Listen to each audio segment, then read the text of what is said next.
রাজধানী জাতীয় kidney and urology ইনস্টিটিউটে ডায়ালাইসিস সেবা বন্ধ হয়ে গেছে।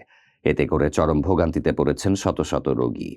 সেবাদাতা প্রতিষ্ঠান স্যান্ডোর ৩ মাসের বকেয়া বেতনের দাবিতে দ্বিতীয় দিনের মতো এই কর্মবিরতি পালন করছে।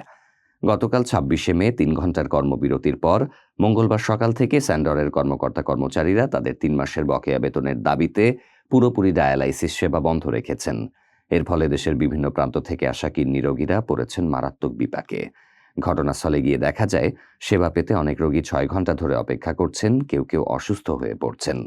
ডায়ালাইসিস রোগীদের জন্য একটি জীবন মৃত্যুর প্রশ্ন। নিয়মিত ডায়ালাইসিস না হলে তাদের শারীরিক অবস্থার দ্রুত অবনতি ঘটে, যা অনেক সময় প্রাণঘাতীও হতে পারে। তাই দ্রুত ডায়ালাইসিসের সেবা চালু করার জোর দাবি জানাচ্ছেন রোগীরা।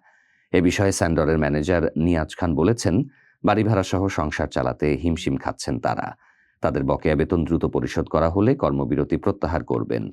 কর্মচারীরা বলছেন, একদিকে তাদের পরিবার চলছে না, অন্যদিকে রোগীদের কষ্ট দেখে তারাও ব্যথিত।